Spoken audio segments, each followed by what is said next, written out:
Bien, chiquillos, miren, voy a comentarles Químicos 2. La unidad tiene básicamente lo que es identificación, medición, ya, comparación de mediciones con normativa de referencia y propuesta de medida de control. Estos dos últimos, el 2.3 y 2.4, vamos a trabajarlo ya la próxima semana. ¿Ya? Y también me queda un poco pendiente, y igual lo vamos a ver la próxima semana, trabajar un poco más el concepto de los límites de tolerancia biológica. ¿Ya? Que ahí también tenemos un temita que es también parte de lo que es las distintas mediciones y evaluaciones, ¿ya? Pero eso es como algo muy específico, así que lo vamos a trabajar un poco más independiente. Bueno, nunca olvidar que tanto en higiene como en seguridad, nosotros vamos a trabajar con estos tres conceptos, que es identificar, evaluar y controlar. Ahora, el identificar en sí son los factores de riesgo. Y yo siempre he dicho que el identificar es tomar lo que nosotros estamos haciendo, cualquier actividad, y empezar a tomar el concepto de GEMA: gente, equipo, material y ambiente. Y empezar a dar como un desglose de o sea, un listado por lo cada uno de los componentes, y empezar a colocar sus características, ¿ya? Ahora, cuando nosotros hablamos de los riesgos ambientales químicos, en la práctica uno tiene que entender que esto va a generar, se va a manifestar en realidad tomando en cuenta hartos factores o varios elementos. Uno es el mismo producto. Segundo es el proceso que yo estoy trabajando. Y tercero es las condiciones del entorno de trabajo. ¿Ya? Y eso, chiquillos, hay que tomarlo como bien, no tan a la ligera. Porque eso también va a empezar a orientarnos a nosotros, no solamente en lo que es la identificación, sino que también en medir y comparar. O sea, yo mido, pero con un equipo para poder medir lo que yo necesito medir. Ahora, por eso es importante el concepto de identificar, ¿ya? Ahora, muchas veces tenemos que empezar a hablar nosotros también del concepto de producto químico peligroso. Miren, en el caso chileno, muchas veces uno lo trabaja bajo el concepto de sustancias químicas peligrosas, ¿ya? Y en la práctica, ¿qué vamos a entender nosotros también por sustancia o producto peligroso? Que en la práctica, chiquillo, va abordando como casi a lo mismo, ¿ya?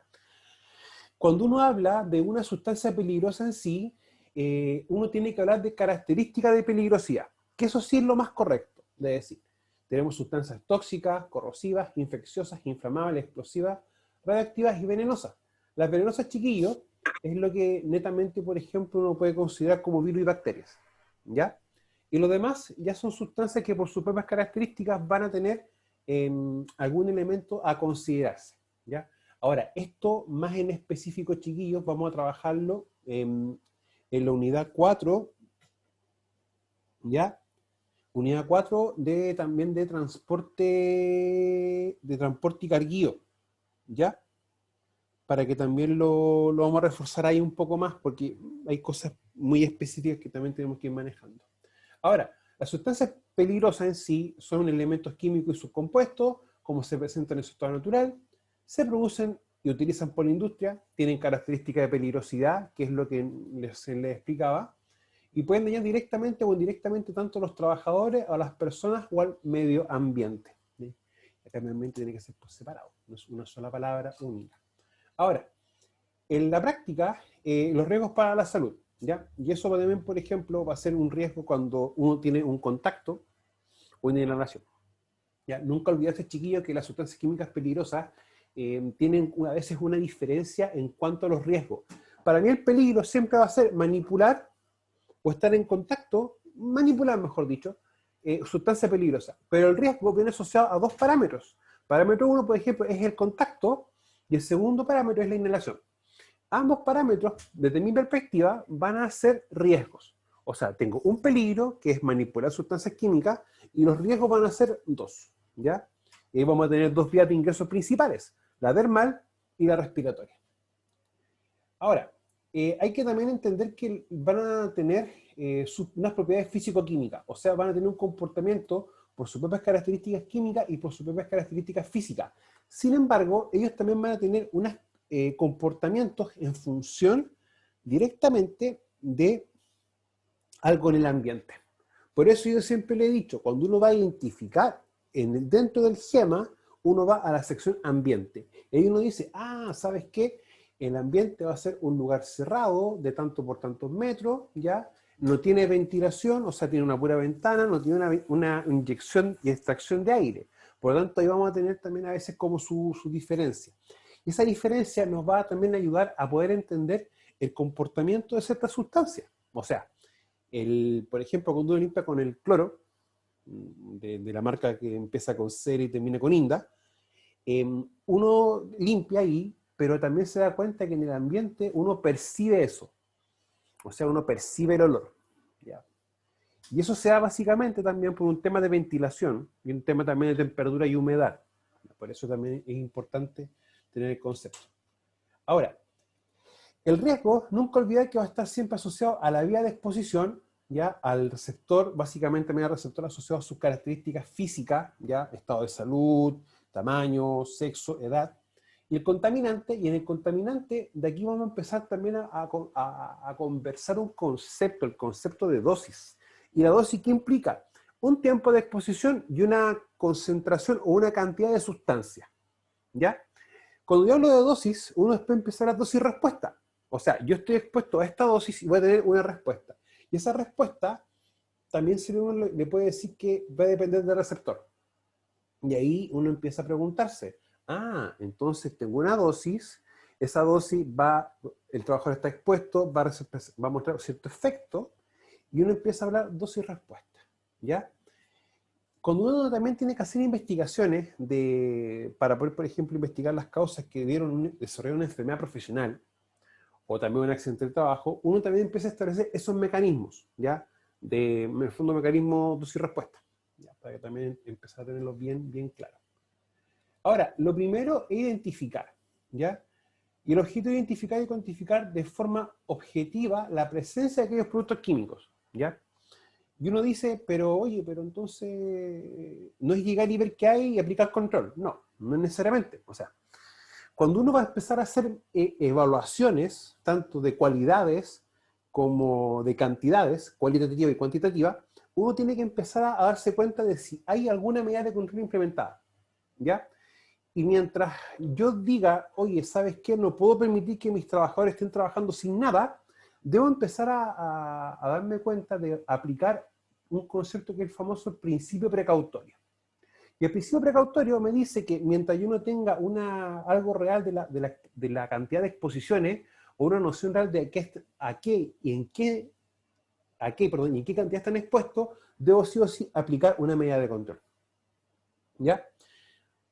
A ver, nosotros sabemos que cuando estamos viendo la materia anterior, había un punto importante que decía el 594 con respecto a su artículo 57, que era cuando se estaban excediendo los límites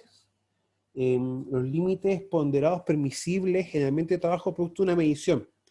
Y eso nos llevaba a tener que trabajar directamente en la fuente, donde se origina en este caso el foco. En ese intertanto, yo no puedo seguir permitiendo que el trabajador esté trabajando a una concentración que sobrepase la norma. Y de hecho debo paralizar el trabajo, ¿ya? Mientras estoy implementando las medidas de control para el foco, ¿ya? O mejorando las medidas de control, en este caso para mí debe ser de ingeniería, ahí yo que debo empezar a decir, voy a colocarle una medida de protección a mis trabajadores. Ahora, lo que tenemos que también es la encuesta higiénica, ¿ya? O sea, cuando uno ya empieza a trabajar las cualidades, en el fondo decir, esto es lo que hay, estas son las cantidades, y estos son sus atributos, o sus características, uno que dice, perfecto, debo recuperar información relevante que permita disponer suficiente datos sobre la actividad desarrollada por la empresa, los equipos de trabajo, los focos que generan contaminantes químicos, o las medidas preventivas, ¿ya? Y acá tenemos que tener algo bien claro. Las medidas de control siempre van a ser preventivas y correctivas. Preventivas para evitar que suceda algo. Y correctiva es cuando algo ya sucedió. Y yo tengo el objetivo de poder corregirlo. Bajo ese punto de vista, muchas veces cuando uno quiere hacer evaluaciones de riesgo, uno se da cuenta de que ya hay medidas preventivas implementadas. Y eso pueden ser medidas que estén bien o medidas que estén mal, ¿ya?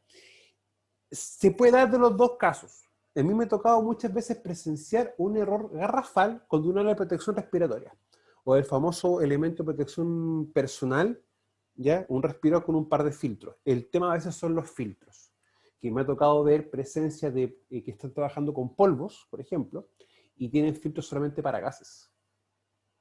Entonces ahí tenemos una incompatibilidad, ya que hay que tener también ese raciocinio de poder trabajar a veces con las unidades de control correctas.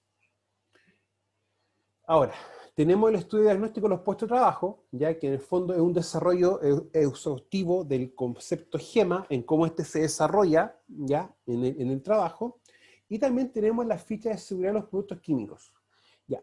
Acá en Chile, el concepto de ficha de seguridad tiene un nombre específico, que se llama hoja de datos de seguridad. Y eso viene dado por una norma chilena, que es la famosa 2245. Esa norma chilena la vamos a conversar un poquito más adelante, y tenemos que también desarrollarla en extenso. En todo caso no es un tema complejo, un tema muy sencillo, muy simple, en la unidad 4 de transporte y cargueo y almacenamiento, específicamente el transporte de sustancias y mercancías peligrosas. En el estudio de puesto de trabajo, uno dice una recopilación exhaustiva de datos, realizar para la primera estimación, ya el potencial de exposición de los trabajadores a agentes contaminantes. Información como cuál se debe recopilar o tomar en cuenta. Y si ustedes se van dando cuenta, cuando yo empiezo a ver características básicas de los procesos, medidas de control implementadas, focos críticos, información, tipología de instalación, equipo de protección personal, entre otras cosas, esto ya empieza a darnos como una luz. Ah, estamos desarrollando un poco más el concepto GEMA. Por eso es importante tomarlo así, desde esa perspectiva. Nosotros en el módulo 2 tenemos una asignatura que se llama Taller 2, que es Evaluación de Riesgos. Y acá en Evaluación de Riesgos vamos a empezar a trabajar con cosas así. O sea, ese taller vamos a tener que enfocarlo desde la primera parte, Taller 1, y Taller 2. O sea, el Taller 2 vamos a tener que repasar y retrabajar algunas cosas de Taller 1. Por tanto, un trabajo que ustedes hicieron vamos a retrabajarlo.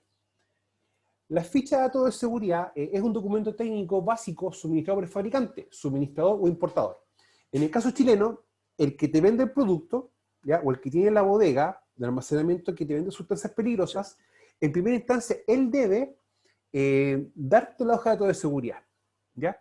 Ahora, ¿cuál es el problema a veces de la hoja de datos de seguridad? Son que no están bien hechas.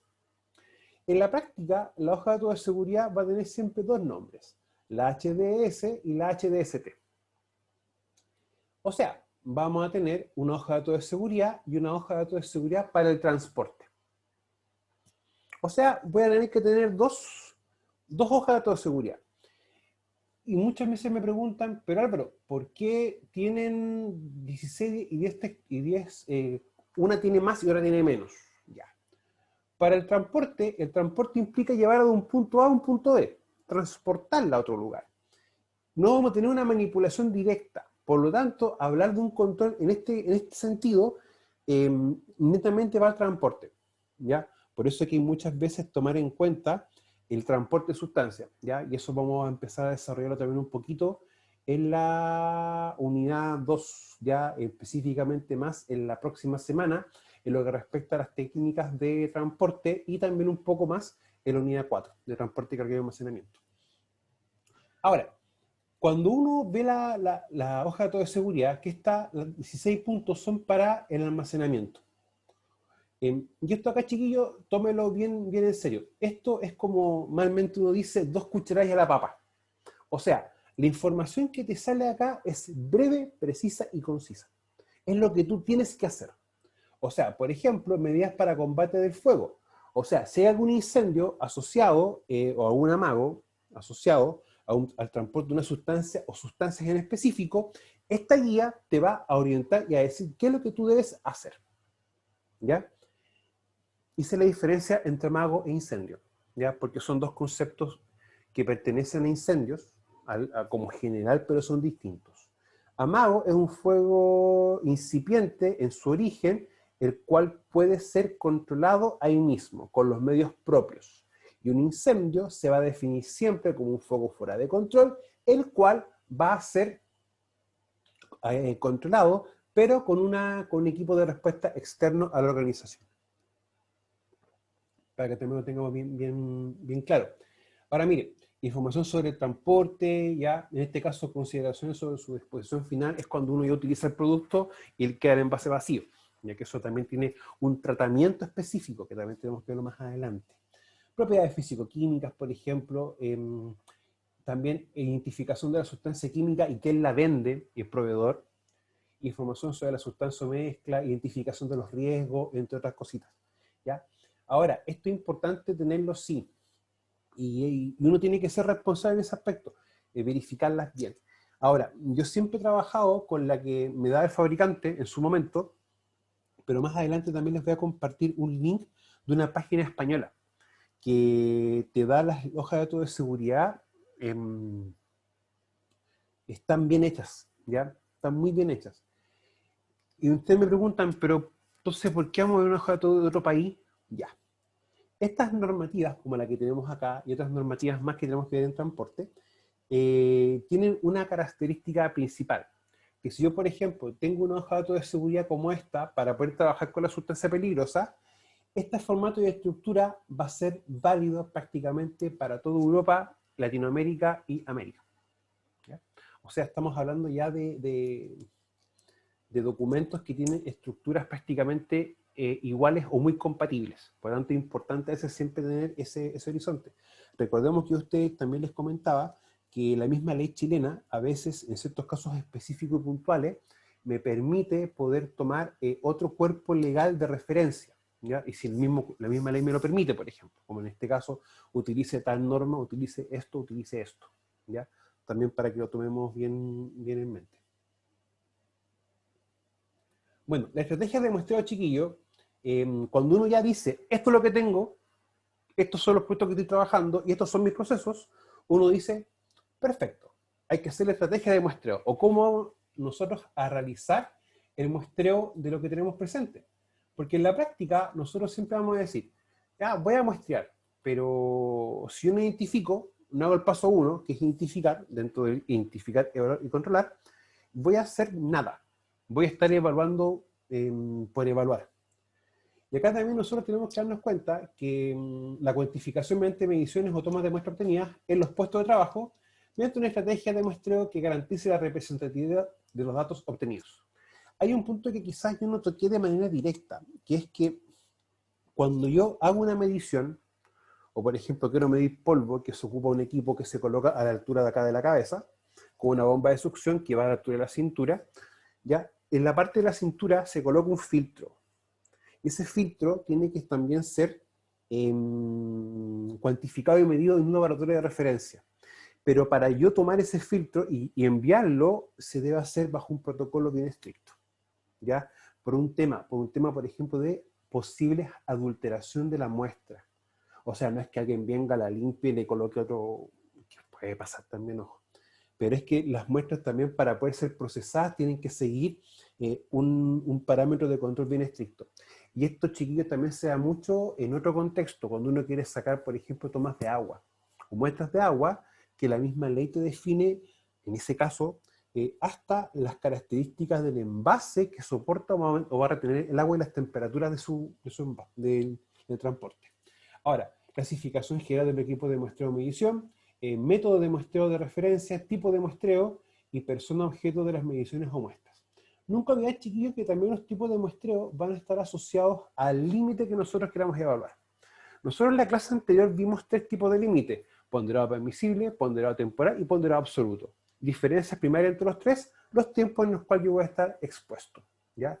O sea, el tiempo en este caso de medición, 8 horas, 15 minutos, cualquier momento dentro de la jornada de trabajo, para que también lo tengamos bien específico. Ahora, dentro también de la etapa 1, que corresponde a identificar, es súper importante que nosotros tengamos claro cuáles van a ser las personas o objetos de las mediciones o muestras.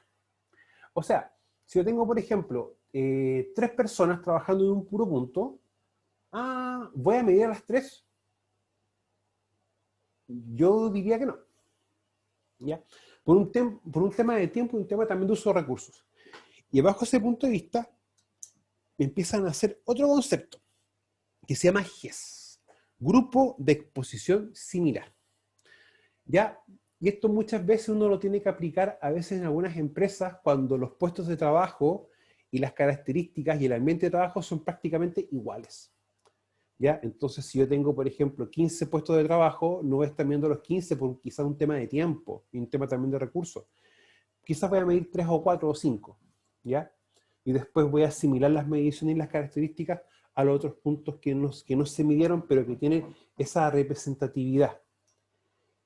Y es un tema chiquillo, y es un tema que también vamos a ver un poco más en la unidad, no me acuerdo si 3 o 4 de esta misma asignatura, que también tenemos que empezar a tomarlo en cuenta. Bueno, la clasificación general del equipo de muestreo de medición. Lo que principal que nos permite es poder conocer la concentración. ¿A qué cantidad estamos expuestos? En primera instancia, uno ve a qué está expuesto. Sea un ácido, alguna base, algún compuesto, etc. Pero eso es la mitad. Yo necesito saber a qué cantidad estoy expuesto.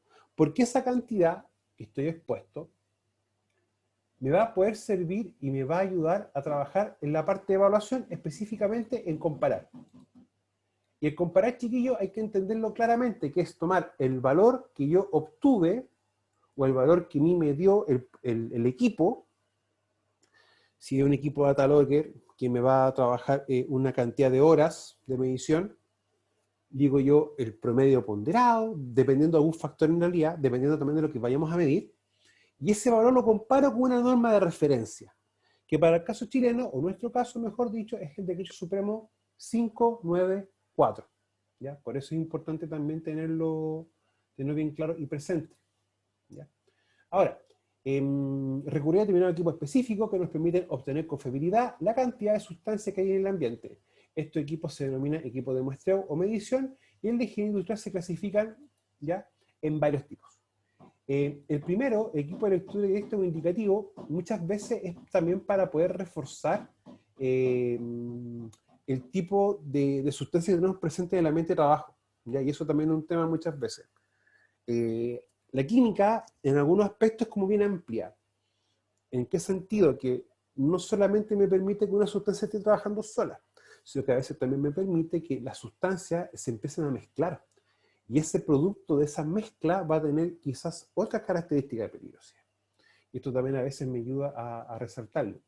Lo principal de esto, por ejemplo, que yo lo puedo colocar en el ambiente de trabajo o en una solución líquida, y después saco el papelito, y el papelito lo comparo con un patrón de comparación. Y eso me va a indicar, entonces estás expuesto a esto. El otro importante es solo el equipo de lectura directa o de precisión, ¿ya? ¿Qué es lo que tenemos nosotros acá, los medidores de gases? En este aspecto también estos se pueden clasificar muchas veces como equipo de medición pasiva, porque nosotros en este caso colocamos el equipo, y el equipo, cuando el aire del ambiente de trabajo empieza a tener contacto con esto, lo muestra, te lo indica en cantidad, pero no que tú le estés inyectando aire directamente. Este equipo en específico, que es una marca Honeywell, ¿ya? Que se vende en Chile, ya lo venden varias empresas de hecho, y acá en Peñaner también lo venden, pero por pedido, no lo entregan directamente. Tiene un aparatito que uno le puede colocar, por ejemplo, donde están los sensores, y tú le puedes colocar una bomba. Entonces, en ese aspecto, este equipo de pasivo pasa a activo, porque se está inyectando aire directamente para que pueda hacer la medición de manera correcta. Bueno, captan y analizan determinados contaminantes, facilitando en tiempo real el tipo y cantidad exacta de contaminantes que necesitamos cuantificar. Ahora, muchas veces no nos quedemos solamente con cuantificar contaminantes, sino que también estos equipos nos van a permitir, por ejemplo, determinar cuánto oxígeno tenemos presente. Recordemos que nosotros no podemos trabajar bajo el 18% de oxígeno, ya, para poder utilizar un respirador. Si tenemos bajo ese porcentaje, debo utilizar un equipo de respiración autónoma. En la práctica, recordemos que esto, como si tú ves, por ejemplo, 4 pelotitas acá, ¿ya? Esto es un indicativo, y acá también 4 tipos de dígitos. Esto, como te lo muestra acá, es un equipo multipropósito, que es un equipo que no te mide un solo parámetro, te mide 4.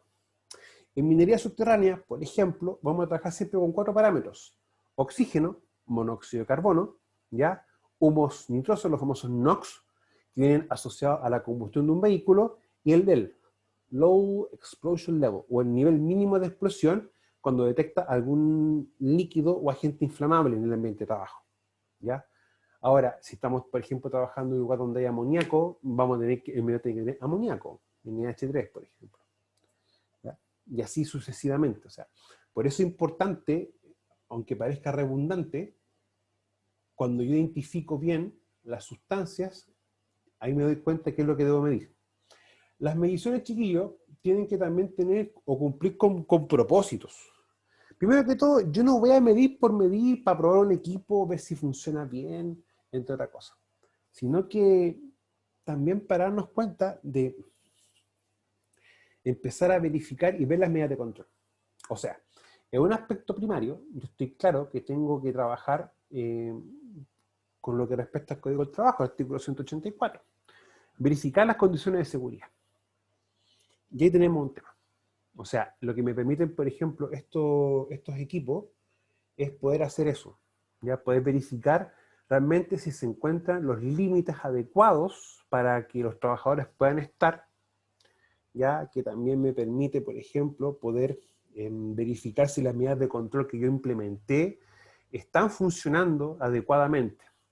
Distinto es el caso de cuando yo tengo que trabajar ya directamente en la persona, en el trabajador, que vamos a tener mediciones tanto en la proximidad del cuerpo humano y dentro del cuerpo humano, que son los distintos exámenes médicos que se pueden realizar. Bueno, los equipos para de muestra y posterior análisis es una combinación de una bomba que aspira a una cantidad constante y un dispositivo filtrante, o un filtro, por ejemplo. Bueno, acá no dispongo acá de un filtro ejemplo para sílice, por ejemplo, no lo tengo, ¿ya? Pero es algo muy, muy similar a esto. Ahora, los equipos que hay, por ejemplo, para poder realizar mediciones en los trabajadores, no son tan invasivos y tan grandes como estos, son más pequeñitos, de hecho, son algunas cosas así, ¿ya? Y se colocan con un cinturón, etc. Y el filtro de retención mecánico, ¿ya? O sea, el filtrado siempre puede ser mecánico cuando tú tienes un material, pasa aire y eso lo retira. Tenemos filtros químicos, en este caso, por ejemplo, podemos tener carbono activado, y pasa un líquido y un gas, y en el contacto con el carbono activado va reteniendo ciertas partículas, ciertos elementos. ¿Ya? Por eso es importante tomar en cuenta. Ahora, tipos de filtro van a haber en cantidades de lo que tú requieras medir. Chiquillos, consulta, ¿tienen alguna pregunta por el momento? Profesor, respecto a los equipos que usted estaba mencionando, ¿usted recomienda que, o sea, uno a futuro como experto en prevención, se tiene que ir haciendo de estos equipos o por lo general en lugares de trabajo cuentan con los equipos? ¿Cómo se hace más o menos? Va a depender de tu modalidad de trabajo. Si tú trabajas para una empresa, lo más probable es que tú tengas que la empresa debe suministrarlo. No te queda otra. Yeah. Pero si tú eres asesor particular, tú vas a tener que costearte tus equipos. ¿Ya? Ahora, el tema de la compra de equipos, miren, la próxima, cuando estemos viendo agentes físicos, específicamente ruido, les voy a mostrar 3 tipos de medidores diferentes. Y el principio es ver lo que está en el ambiente y traducirlo a un valor. El principio básico es el mismo, pero hay equipos, por ejemplo, hay uno que me costó bajo 10.000 pesos, otro que me costó 20, otro que me costó 60 y otro que me costó 80, porque tengo 4 tipos distintos. Pero hay otros equipos que valen, por ejemplo, 1.800.000 o 1.700.000, 2 millones de pesos. Y diferencia sí existe en la calidad y en el margen de error que tengan las mediciones. ¿Ya? O sea, yo por ejemplo, ¿puedo medir con un equipo barato? Sí, lo puedo hacer, pero esa medición va a ser como una referencia. Es como para ver más o menos cómo estamos. ¿Ya? El luxómetro, que es un equipo para medir luz, un luxómetro para clases, para explicar cómo funciona, bajo 10.000 pesos. Pero ya un luxómetro profesional, estamos hablando de menos de 400.000 pesos, hacia arriba. Mira, ustedes también tienen que tener otro concepto con el equipo de medición. Concepto 1, el equipo tiene que ser adecuado a lo que yo voy a medir. Segundo, comprar un equipo que realmente sirva. Tercero, es la calibración del equipo. Y cuarto, es la mantención del equipo. Tú no sacas nada con tener un equipo de 4 millones de pesos si tú el equipo nunca le haces la mantención ni las calibraciones. Claro, no va a ser preciso. La medición te va a dar cualquier cosa. En el caso, por ejemplo, de sílice, que tenemos que verlo un poco más adelante, y en el caso también de ruido, que lo vamos a ver un poco más detallado, los mismos cuerpos legales que trabajan con estos protocolos te establecen también hasta la forma de medición.